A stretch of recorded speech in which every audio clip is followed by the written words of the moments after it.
to the Helm's Deep Cave Symposium, Exploration, Mapping, and Research in Tag's Longest Cave.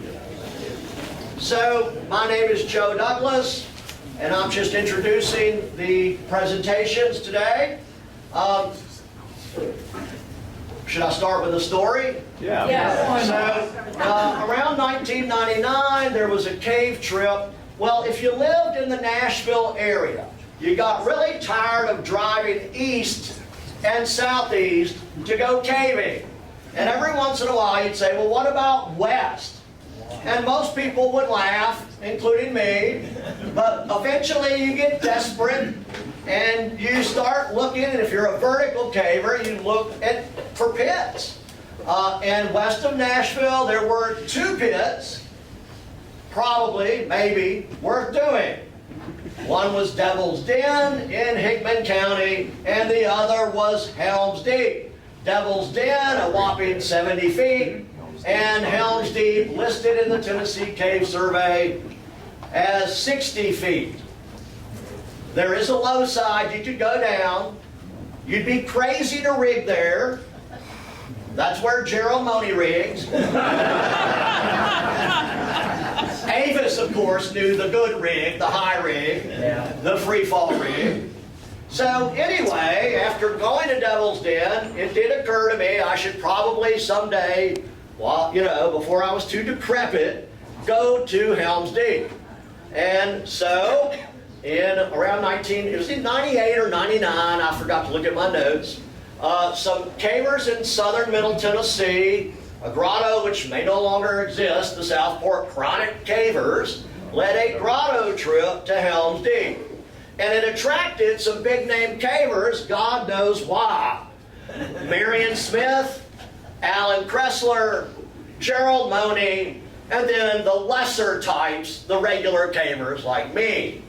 So anyway, we went to the cave, we went in the cave, it has a pit, then there's a steep slope. Everyone knew the cave was weird from the start because it was 170 or 80 feet deep. There aren't supposed to be caves that deep out there, but you know, we did the cave. Went down to the stream, which is where everyone goes. We went right past the key crawl, which you'll hear about from Jonathan and Michael. And we went down to the stream. It's slick down there. I immediately fell into deep water, got totally soaked, ruined my mood, started cursing, and left the cave. So, I was surprised when 23 years later, I found out that there was the best cave in the world going at Helm's Deep. I went right past that key crawl myself, but it makes me feel better that Marion and Alan also missed it. I asked Gerald this morning, he missed it, get this, 6 times. I thought it was just 2, and I was going to embarrass him with that. 6. Anyway, Jonathan Cover, the owner and one of the explorers, through Gerald, asked me to come in and look at the cave. I got involved in the project. And all this science was going on. Archaeology, geology, all this exploration, all this mapping. And it occurred to me about a year ago that we should probably have a symposium, and it really has 3 main purposes, and a lot of smaller purposes too. Like, you know, I'm here to recruit young cavers who can go in this cave and do science. But major purposes, the first is to have the researchers and the mappers communicate. Because the researchers do their thing, the mappers do their thing, all the researchers have their own interests, but it's helpful if we communicate and bounce ideas, and hey, we saw this, and hey, we noticed that, and have you looked into this? So I'd like that to happen. Secondly, we want to introduce the cave to the caving community, to you guys, and to the cave science community, to the cave researchers. It's an important find. It's exciting. It's in the words of Jim Honecker, a strange cave, and therefore it deserves some consideration. So over the last year, we've been planning, recruiting, making plans, making better plans, making revised plans, changing plans. There's one this morning, but we'll talk about it later. Okay, so welcome. How many here have been to Helm's Deep Cave? Oh, well, hell, you should be up here doing the presentation. Our first presentation today, well, let me just briefly mention how the symposium is set up. There's supposed to be some sort of purpose to this, or at least structure.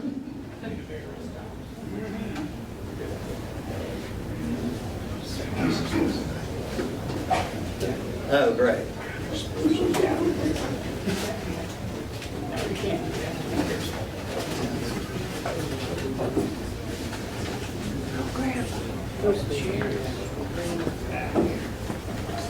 Yeah. Well, I'm having an issue here. Bob, where are you? I could go ahead and tell you while my technical people are figuring out what I've done to screw up. It actually seems to be the laptop. So the first presentations are, why everybody's here, exploration, mapping. So the first presentation will be about the initial discovery of the cave. We'll hear another perspective from one of the great explorers working in the cave. In fact, the man who's spent more hours surveying, I think he surveyed more in Helm's Deep than every mapped cave put together in his home state of Georgia.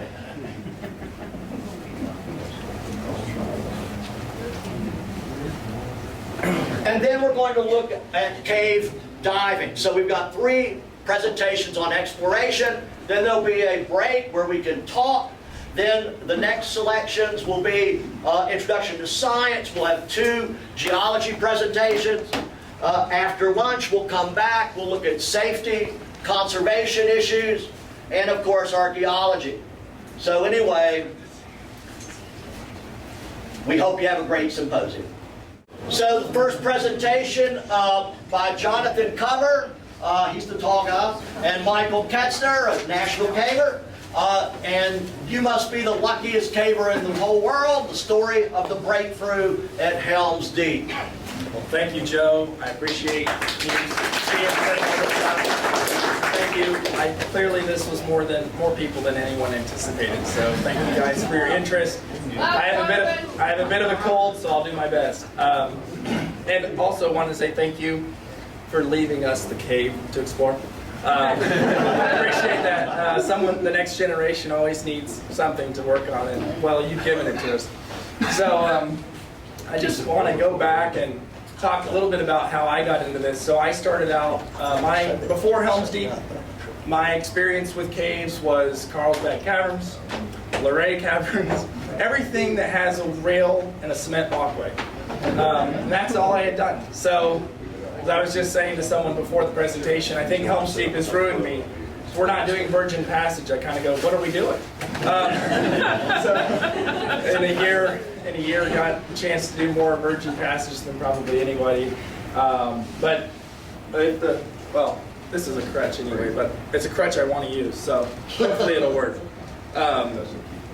Just wanted to tell you a little bit about how it started, and I guess coming to this cave was totally just by chance. My family's been involved in timber farming for almost 30 years now, and so we bought this piece of land in Tennessee in 2017, and my next door neighbor, who's also a timber farmer out there, since the whole county is pretty much timber farms, my next door neighbor said, oh, you've got this really special piece of land, and I wanted to get it, but you already had it under contract before I knew about it. I said, well, what makes this land special? He said, well, there's a cave on the property that I thought was cool. I played in it as a kid around the entrance, and a long time ago they had a little portable sawmill there, and they dumped as much sawdust down in the hole as they could, but it never filled up. I was like, okay, that's pretty interesting. This is a big tract of land, so I said, well, where is the cave? I don't know anymore. It's been decades since I've been out there. Okay, but it's in a sinkhole. So I took it from there and started Googling sinkholes, found out that the U.S. Geological Survey maintains a database of significant sinkholes with their coordinates. So USGS, its coordinates put it into my cell phone, got a machete, and hacked 1,300 feet through the woods, down on this creek, and then there it was, big sinkhole. And in the corner of the sinkhole was this entrance you can see right here. So that was April of 2019 when I first saw the entrance to Helm's Deep. Of course, at that time I didn't know what it was called, didn't know anything about it, didn't know the NSS existed, didn't know the TCS existed, didn't know anything really about the caving community. But I had a cave. So I did some more Googling about caves, found the TCS. Gerald Boney's number was listed under the TCS, called him, and he immediately gave me a couple pieces of really valuable advice. First thing he said was, yeah, you do have a cave on your property. And second thing he said was, you need to go find a grotto. And so living in South Carolina, where I am full-time, there's not a lot of caves out there. Most of our rock is granite, or we just don't have any kind of karst much at all out there to speak of compared to Tennessee or any of the other places around. So I joined the Interstate Grotto, which just means we travel to other states to go caving. And Roy Marin was on that grotto, and he connected me with a couple other people, Sean Sturkey in the grotto, who connected me with Kimberly. So anyway, I'm kind of getting ahead of myself. You can see from this picture, my dad's in the picture holding the Home Depot rope and the Ryobi flashlight with the click-in battery in the bottom. And even I wasn't stupid enough to actually do that with this. So, and yesterday in the vertical class, I realized once again that I wouldn't be here today if I tried that. So, yeah, the entrance is pretty daunting. At least for me it was. And you throw a rock over the side, it just kind of just went. And I couldn't see the bottom with the daylight, and just, it was a big scary entrance. So I knew I had to go get some help. Gerald also told me to go to the TCS spring meeting where I met Ben Miller, who also he's a karst hydrologist with the USGS. And Ben had heard about the river inside of Helm's Deep and was interested to do some dye tracing. So he gave me all of the intel I needed. I went to On-Rope 1, bought all my vertical gear as he told me, and he explained how the frog system worked. I took one rappelling course and then really learned the ascending part at the bottom of the cave. So, I appreciate his faith in me. So the, let's see, 4 of us went. Brian Ham, who took all these amazing pictures. Brian Ham, Josh Brewer, Ben Miller, and I went and dumped 2 pounds of dye into this river, which at the time was flowing at about 30 CFS in the cave and kind of in a flood stage. And we bugged, oh my goodness, 17 different locations and 3 different drainages. And the result of all this work was that none of our charcoal packets picked up any dye, which of course just made Ben more interested in what might be the result. Where is this river going? And where does it come from? And that's going to be talked about more today. But after all that time in the river and running around, I was interested in poking around and seeing the cave. But all these guys had a huge slate of projects, and Helm's Deep was, you know, you've got a cool cave, Jonathan, they said, and I'm sorry, we're too busy to come back. Oh well. So I had to go get more help. And yeah, so I went, and Sean connected me with Kimberly Lughart, who connected me with Carolyn Strand. So all these grottos, everybody knows everybody.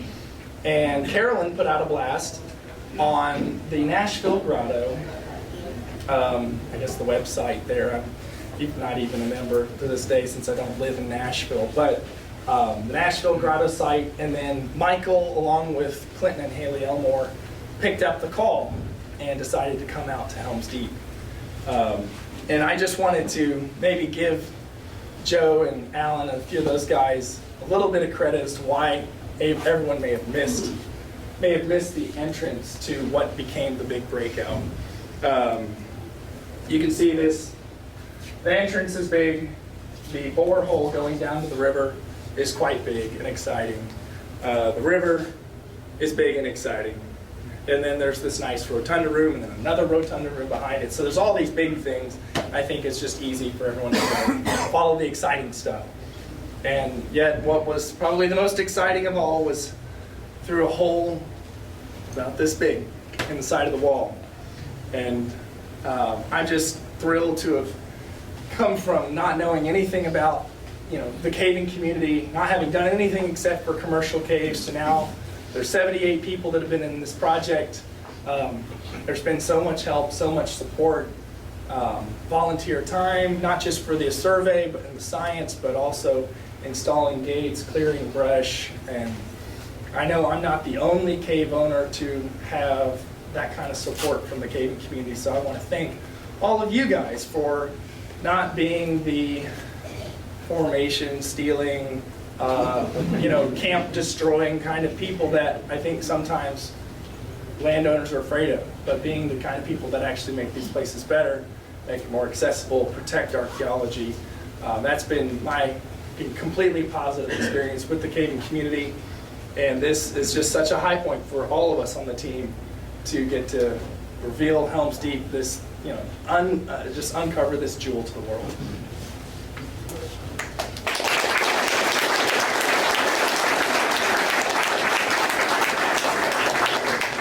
Hey everyone, my name is Michael Ketzner, and I'm going to be telling you guys about the first trip into the cave. So I got started caving in 2019, and one of my favorite things to do while caving is I like to push tight weeds, see if they do anything, and most of the time, they don't, especially if they're grim, but you have to check them because every once in a while they do go, and sometimes they go really big.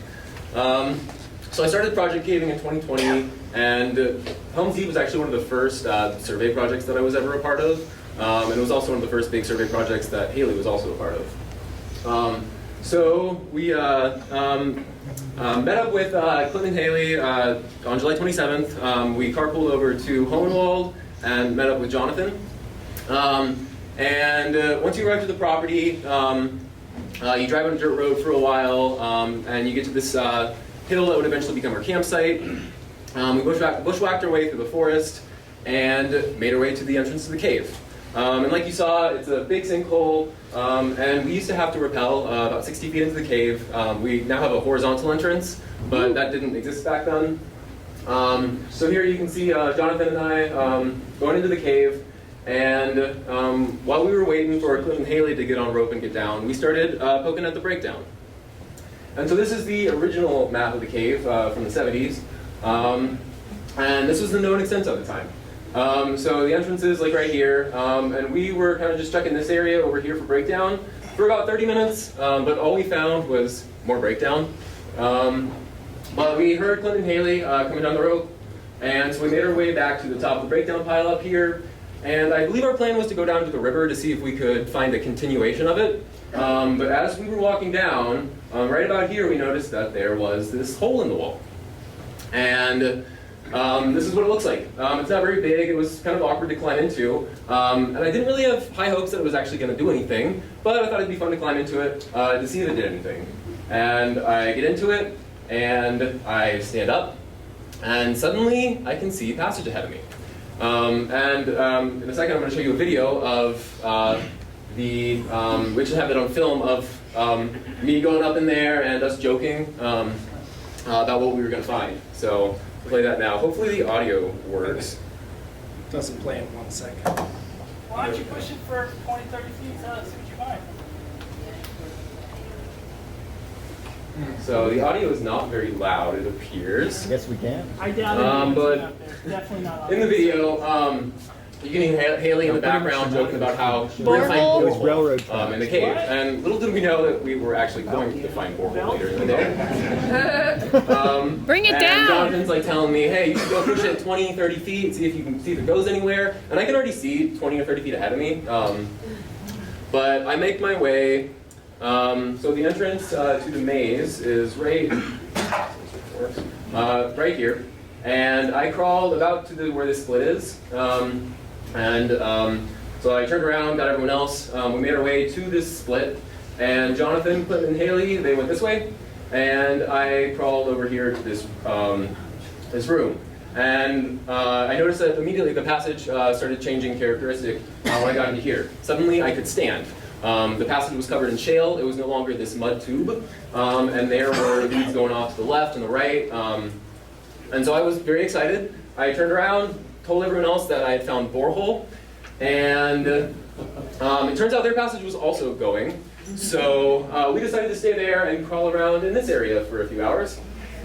And it turns out this area is now what we call Mirkwood. And for those of you who don't know, this is what Mirkwood's like. It can be very muddy, as you can see. Aaron Bird and Matt Tomlinson, this was from late last year. It can be an incredibly muddy place. There's also columns everywhere. And it can get even crazier than this. Sometimes you'll be in places where there seems like there's 10 different ways to go. And then it can also be really pretty. You get some really cool formations in Mirkwood. So we had a choice. We could have either gone in Mirkwood and crawl around in the mud, or we could go to borehole. And we chose Mirkwood. He was trying to get us to go to the borehole. I'm like, no, this is great. So we crawled around in Mirkwood for a few hours. Eventually, we realized we were going in circles. And we were like, why are we crawling around in the mud? We found borehole earlier, we should go to that. So we made our way over to the borehole, and we started running around in the southern part of the maze for the next few hours.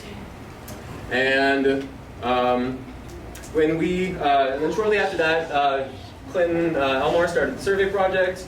The project grew into what it is today. We quickly started mapping just miles and miles of maze. And I remember thinking that it was going to be the biggest cave in the state, and I think we were only at like 1.5 miles at the time. And I don't think I actually had anything solid to base it on other than the cave was splitting like every 50 feet. I want to tell you guys about one more story. This was a few trips into the cave, and that's about the river section of the cave. Like I said earlier, we wanted to find a continuation of the river, and we don't really go to the river a whole lot. But on that original map, the river ended in that first rotunda room, but we had found a wide crawl that was about 30 feet above the river, and decided to push that and see if that went. So Clint and Haley were sketching it on point, and myself, Jonathan, and John Williams were ahead trying to figure out how to get through the breakdown in the cave. We had about 900 feet of breakdown to get to, or to get through.